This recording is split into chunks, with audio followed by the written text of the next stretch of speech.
Bem-vindos, amantes da escuridão, a mais uma jornada sinistra em nosso canal de contos de terror. Preparem-se para mergulhar nas profundezas do desconhecido, onde sombras ganham vida e segredos ocultos emergem da escuridão. Hoje, temos uma história que irá arrepiar a espinha e deixar a sua mente inquieta. Mas antes de nos aprofundarmos nessa narrativa sombria, não se esqueça de se inscrever, ativar o sininho para receber notificações e deixar seu like, pois o terror aguarda por você.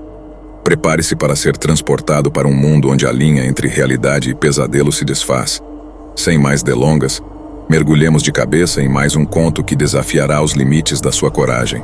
Luzes apagadas, fones de ouvido ajustados e que a escuridão nos guie nesta jornada sombria. Começamos agora.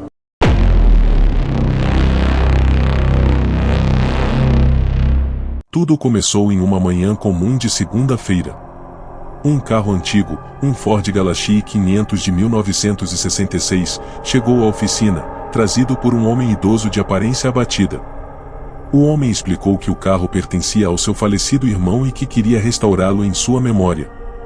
Roberto, sempre disposto a ajudar, aceitou o desafio e começou a trabalhar no veículo. A princípio, tudo parecia normal. O carro, apesar de antigo, estava em condições razoáveis e Roberto iniciou o trabalho de restauração com entusiasmo. Contudo, logo começaram a surgir problemas inexplicáveis. O motor, que deveria funcionar perfeitamente após a substituição de peças, continuava a falhar. Componentes novos pareciam desgastar-se rapidamente, como se fossem sugados por alguma força invisível. No entanto, Roberto não era do tipo que desistia facilmente. Ele revisou cada detalhe, trocou peças, ajustou e reajustou o motor. A cada tentativa, o carro funcionava por um breve período antes de apresentar novos defeitos. Certa noite, exausto, ele decidiu ficar até mais tarde na oficina para solucionar de vez o mistério. Enquanto trabalhava sob o capô do Galaxy, Roberto começou a sentir uma presença estranha. O ar parecia mais pesado e ele podia jurar que ouvia sussurros indistintos ao seu redor. Desconsiderando os sinais como cansaço extremo, ele continuou a trabalhar. À meia-noite, um ruído metálico ecoou pela oficina. Roberto, assustado, se virou rapidamente, mas não viu nada. Determinando-se a ignorar os eventos sobrenaturais, ele voltou ao trabalho, mas a sensação de estar sendo observado não desapareceu. Naquela mesma noite, enquanto tentava ajustar o carburador, ele sentiu uma mão gelada tocar seu ombro. Virou-se bruscamente e, mais uma vez, não havia ninguém ali. O mecânico, apesar de assustado, tentou manter a compostura. Quando finalmente decidiu encerrar o trabalho e ir para casa, o motor do Galaxy começou a funcionar sozinho, rugindo alto e depois silenciando abruptamente. No dia seguinte, um dos funcionários chegou cedo à oficina e encontrou Roberto adormecido no banco do carro. Ele parecia exausto e perturbado, mas se recusou a falar sobre o que havia acontecido.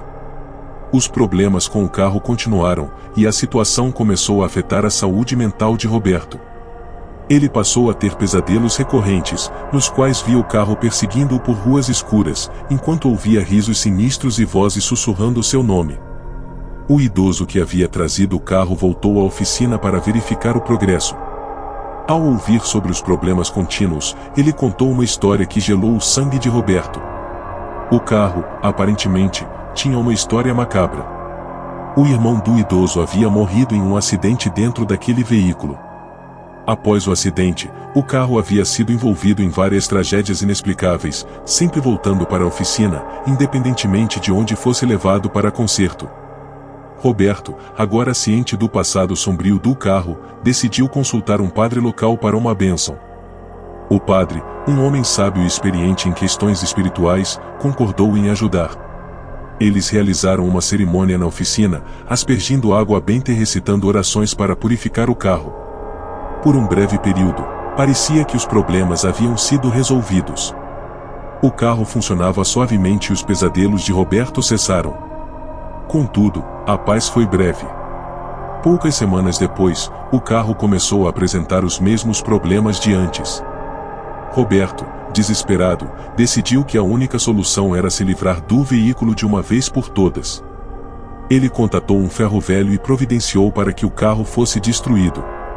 No dia marcado, o guincho chegou para levar o Galaxy, mas no caminho para o ferro velho, o motorista do guincho sofreu um acidente fatal. O carro, ileso, foi encontrado na beira da estrada. Diante do ocorrido, Roberto decidiu tomar uma decisão drástica. Ele deixou a oficina e mudou-se para outra cidade, tentando escapar da maldição que parecia perseguir o carro. A oficina, agora sem seu dono, acabou fechando suas portas. O carro misterioso, abandonado, permaneceu na oficina até ser vendido em um leilão de bens abandonados. Anos se passaram, e a história do carro assombrado se tornou uma lenda local. Alguns diziam que o novo proprietário do carro também enfrentava problemas inexplicáveis, enquanto outros acreditavam que o carro finalmente encontrou paz. Roberto, mesmo em outra cidade, nunca conseguiu esquecer os eventos assustadores.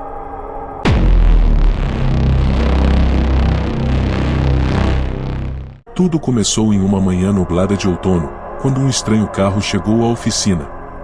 Era um antigo Plymouth Fury 1958, coberto de poeira e com marcas de ferrugem, como se tivesse sido abandonado por anos. O proprietário, um homem de aparência desgastada, explicou que havia encontrado o carro em um celeiro antigo e queria restaurá-lo. Cal, sempre disposto a enfrentar novos desafios, aceitou o trabalho, mas não sem notar a expressão de preocupação no rosto do homem, que rapidamente se despediu e saiu. Cal e Tony começaram a trabalhar no carro, mas desde o início, algo parecia fora do normal. A carroceria, embora desgastada, estava estranhamente fria ao toque, e o interior exalava um cheiro metálico, quase como sangue. Ignorando esses sinais, Cal continuou seu trabalho, determinado a restaurar o carro à sua antiga glória. Naquela noite, enquanto Tony trabalhava até tarde na oficina, ele ouviu um som estranho vindo do carro. Parecia um choro baixo, quase imperceptível. Inicialmente, pensou que sua mente estava pregando peças devido ao cansaço, mas o som persistiu. Ao se aproximar do carro, sentiu um calafrio na espinha. Decidiu abrir o capô para verificar o motor, mas quando o fez, uma ferramenta caiu e bateu em seu pé. Ele pegou a chave inglesa, e para sua surpresa, estava coberta de sangue fresco. Tony, assustado, limpou a ferramenta e guardou-a, tentando racionalizar o evento como um acidente bizarro. No entanto, a sensação de inquietação não desapareceu. Nos dias que se seguiram, eventos estranhos continuaram a ocorrer. Ferramentas desapareciam e reapareciam em lugares improváveis, sons de passos podiam ser ouvidos à noite, e a sensação de estar sendo observado se tornava cada vez mais intensa. Certa noite, Cal decidiu ficar sozinho na oficina para tentar resolver o mistério. Enquanto trabalhava, começou a ouvir sussurros vindos do carro. A princípio, pensou que era o vento, mas os sussurros se tornaram mais claros, quase como se alguém estivesse falando diretamente em seu ouvido. Quando se aproximou do carro para investigar, a luz da oficina piscou e se apagou. No escuro, Cal sentiu algo gelado tocar sua mão, e quando a luz voltou, viu uma figura sombria desaparecer na escuridão. A partir daquele momento, Cal sabia que algo estava terrivelmente errado.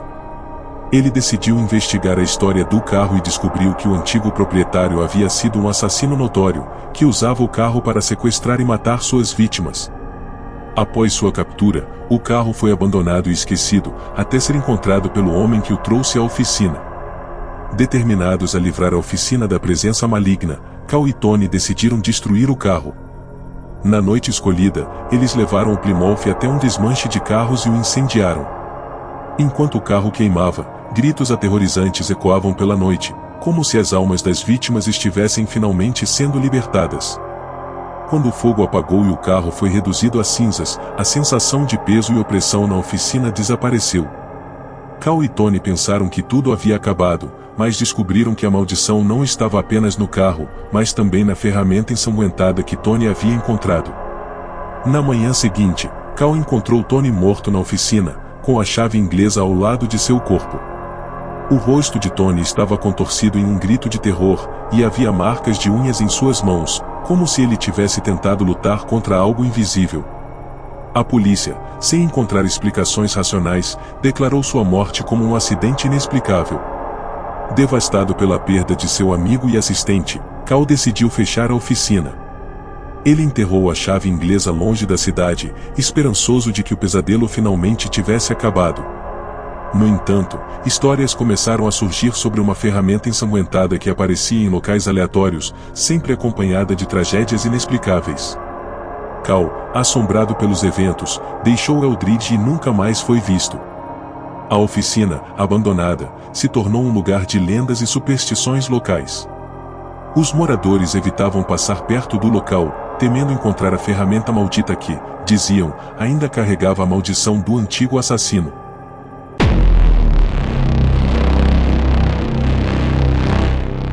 Era uma noite fria de inverno, e a neve caía suavemente do lado de fora, criando uma paisagem serena. Joe estava prestes a fechar a oficina quando um carro antigo, um Chevrolet Impala 1967, parou abruptamente na entrada. O carro estava em perfeito estado, reluzente e sem um único arranhão. Um homem alto e pálido saiu do veículo, vestindo um terno preto antiquado e um chapéu que escondia parcialmente seu rosto. Joe, curioso e um pouco intrigado, aproximou-se do homem e perguntou como poderia ajudar. O homem, com uma voz calma e fria, disse que seu carro estava com um problema no motor e precisava de reparos urgentes. Joe, sempre disposto a ajudar, concordou em dar uma olhada, apesar da hora tardia. O homem agradeceu e entregou as chaves a Joe, dizendo que voltaria no dia seguinte para buscar o carro. Joe e Mike começaram a trabalhar no Impala, mas logo perceberam que o carro estava em perfeitas condições. Não havia absolutamente nada de errado com o motor ou qualquer outra parte do veículo. Intrigados, eles decidiram fazer uma revisão completa, apenas para garantir. Durante a inspeção, Mike encontrou uma fotografia antiga de uma família dentro do porta-luvas. A foto, datada de 1967, mostrava um homem, uma mulher e uma criança pequena em frente ao mesmo Chevrolet Impala. Quando Joe viu a foto, algo lhe pareceu estranhamente familiar. Ele se lembrou de histórias que seu avô contava sobre um acidente trágico que aconteceu na estrada próxima a Maplewood em 1967.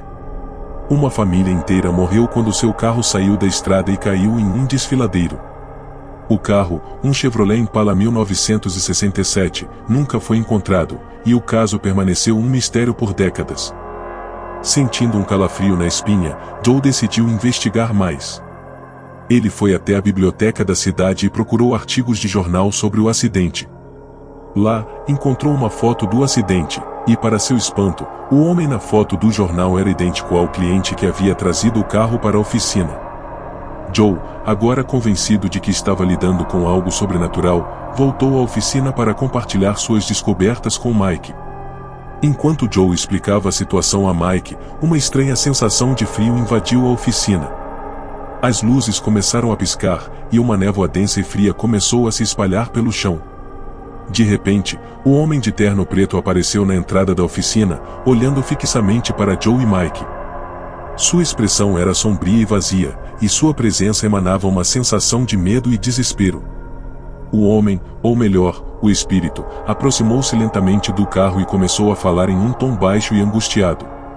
Ele explicou que sua família havia morrido no acidente, mas que ele estava condenado a vagar pela terra em busca de paz. O carro, sendo a última lembrança de sua vida passada, precisava ser reparado e entregue a um lugar seguro para que ele pudesse finalmente descansar em paz. Joe, com o coração acelerado e a mente a mil, prometeu ajudar. Ele e Mike trabalharam incansavelmente durante toda a noite, revisando cada detalhe do carro e restaurando-o à sua condição original. Quando terminaram, o espírito do homem parecia mais calmo, quase aliviado. Na manhã seguinte, o Chevrolet Impala 1967 foi levado para um museu local dedicado a carros clássicos, onde seria preservado como uma peça histórica. Assim que o carro foi colocado em exposição, uma sensação de paz invadiu Joe e Mike, como se uma grande carga tivesse sido retirada de seus ombros. O espírito do homem nunca mais foi visto, e a oficina de Joe voltou ao seu ritmo normal. No entanto, a história do cliente fantasma se espalhou por Maplewood, tornando-se uma lenda local. As pessoas falavam sobre como Joe Thompson e seu assistente ajudaram um espírito perturbado a encontrar paz, e a oficina ganhou uma reputação de lugar onde o inexplicável poderia acontecer. Joe e Mike nunca esqueceram aquela noite. A fotografia da família, que Joe guardou como lembrança, servia como um lembrete constante do poder das promessas feitas e da importância de ajudar aqueles que, mesmo após a morte, ainda buscavam paz. A oficina do Joe se tornou um lugar de histórias e mistérios, onde a fronteira entre o mundo dos vivos e o dos mortos se cruzava ocasionalmente, trazendo à luz histórias que desafiavam a lógica e a razão.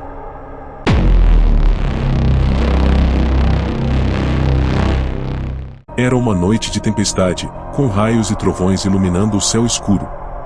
Rick e Tom estavam prestes a fechar a oficina quando um caminhão velho e enferrujado parou abruptamente na entrada.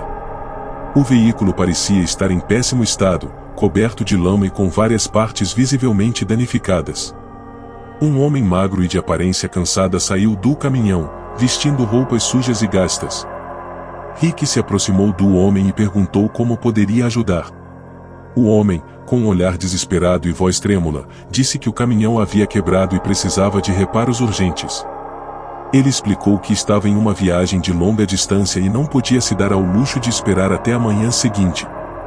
Rick, sempre disposto a ajudar, concordou em dar uma olhada, apesar da hora tardia. Rick e Tom começaram a trabalhar no caminhão, mas logo perceberam que havia algo muito estranho. O motor estava praticamente destruído, como se tivesse sido alvo de um ataque violento. Partes do chassi estavam amassadas e cobertas de arranhões profundos, como se algo enorme e poderoso tivesse tentado rasgar o veículo ao meio. Enquanto examinavam o interior do caminhão, Tom encontrou uma série de fotos antigas no banco de trás. As fotos mostravam o mesmo homem, mas com uma família, uma mulher e 2 crianças. Em todas as fotos, o homem parecia feliz e saudável, uma grande diferença em relação à figura cansada que havia deixado o caminhão na oficina. Rick, intrigado, decidiu investigar mais.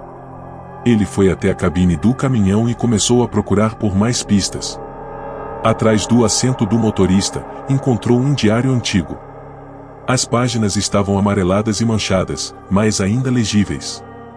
Conforme ele lia, uma história perturbadora começou a se revelar. O diário pertencia ao homem que havia deixado o caminhão.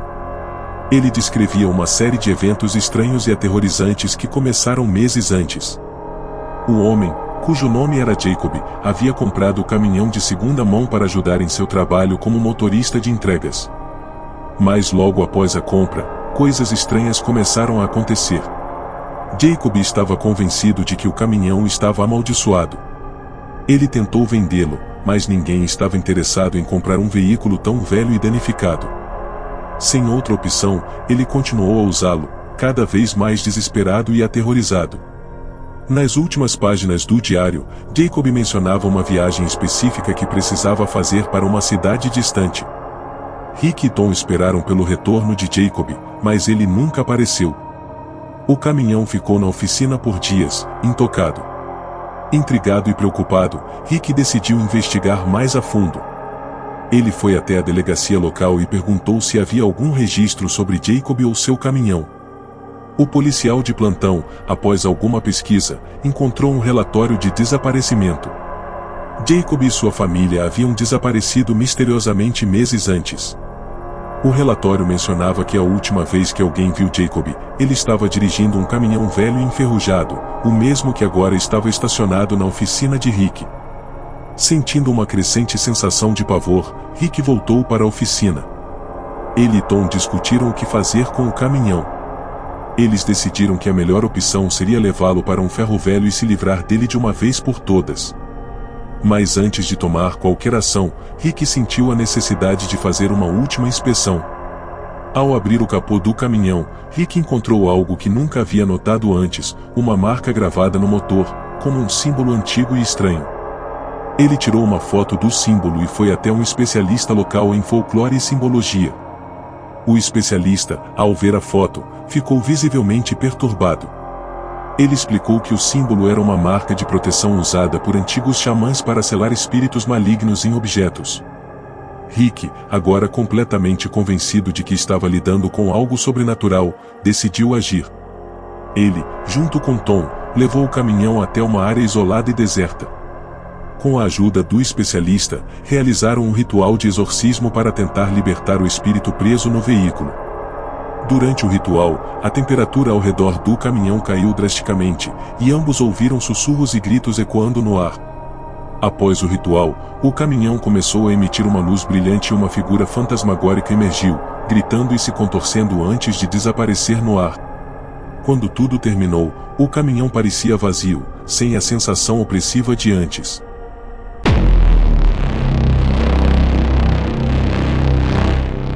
Laura e Daniel Miller eram um casal jovem e entusiástico. Eles haviam encontrado a casa durante uma viagem de férias e se apaixonaram por sua arquitetura vitoriana e pela paisagem ao redor. Depois de comprar a propriedade e realizar algumas reformas, Laura e Daniel mudarão-se para casa com grandes esperanças e sonhos de um futuro feliz. No início, tudo parecia perfeito. Eles passaram semanas arrumando a casa, decorando os cômodos e explorando o vasto terreno ao redor. Mas, logo, começaram a perceber que algo estava estranho. A princípio, eram pequenos incidentes, portas que se fechavam sozinhas, sussurros inaudíveis e uma sensação constante de estar sendo observado. Laura tentou ignorar esses eventos, atribuindo-os a seus nervos e ao fato de estarem em um lugar novo. Foi durante uma noite particularmente silenciosa que os eventos começaram a escalar. Laura estava deitada na cama, lendo um livro, enquanto Daniel estava na sala de estar, assistindo a um filme. De repente, Laura ouviu um som inexplicável vindo do andar de baixo. Parecia uma espécie de arranhado ou batida, como se algo estivesse tentando se libertar. Ela desceu as escadas para investigar, mas encontrou tudo em ordem. Os sons continuaram durante as noites seguintes, cada vez mais perturbadores. Laura começou a notar que os sons pareciam vir de diferentes partes da casa, mudando de um cômodo para outro sem explicação aparente. Ela também começou a ter pesadelos vívidos sobre uma presença ameaçadora que a seguia pela casa. Após algumas pesquisas, Daniel descobriu que a casa havia pertencido a um homem chamado Edward, um renomado inventor do século XIX. Edward era conhecido por suas invenções peculiares e experimentos científicos, mas sua vida pessoal era marcada por tragédias. Ele havia perdido a esposa e os filhos em um incêndio inexplicável na casa, e desde então, a propriedade tinha uma reputação de ser assombrada. Daniel e Laura, agora cientes da trágica história da casa, tentaram abordar os fenômenos com uma mentalidade mais aberta. Eles chamaram um especialista em fenômenos paranormais, que realizou uma investigação detalhada. O especialista usou equipamentos de detecção de fantasmas e gravadores de áudio para capturar qualquer atividade sobrenatural.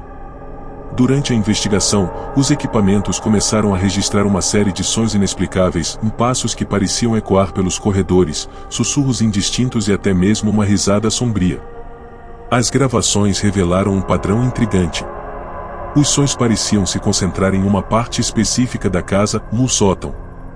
Decididos a descobrir o que estava acontecendo, Daniel e Laura subiram ao sótão para investigar. O espaço era empoeirado e cheio de caixas antigas, muitas das quais continham pertences do antigo proprietário. Entre as caixas, encontraram um velho diário coberto de poeira. O diário pertencia a Edward Althorne e continha anotações sobre suas invenções, bem como reflexões sobre a tragédia que havia ocorrido. As últimas páginas do diário falavam de uma invenção que Althorne estava tentando desenvolver, um dispositivo que, segundo ele, poderia permitir a comunicação com o além. No entanto, o projeto foi interrompido pela tragédia. As anotações indicavam que Althorne acreditava que a comunicação com os espíritos poderia ajudá-lo a resolver o mistério da morte de sua família e, possivelmente, trazer paz às suas almas. Laura e Daniel ficaram perplexos com a descoberta. A ideia de um dispositivo que permitisse a comunicação com o além parecia surreal, mas a possibilidade de que isso pudesse estar causando os fenômenos na casa era intrigante. Com a ajuda dos especialistas, realizaram uma sessão de espiritismo no sótão. Durante a sessão, a atmosfera na casa mudou. Os especialistas usaram uma variedade de técnicas para tentar se comunicar com os espíritos, e a interação foi intensa. Os espíritos pareciam responder às perguntas e expressar seu sofrimento. Laura e Daniel aprenderam que a família de Edward Althorne estava presa entre os mundos, incapaz de seguir em frente devido à confusão e ao luto. Através da comunicação com os espíritos, Laura e Daniel foram capazes de ajudar a família de Edward a encontrar paz. Eles realizaram um ritual final para liberar os espíritos e dar-lhes a oportunidade de descansar. Após o ritual, os fenômenos na casa cessaram. Laura e Daniel continuaram a viver na casa, agora com uma nova compreensão e respeito pela história e pelos mistérios que ela continha.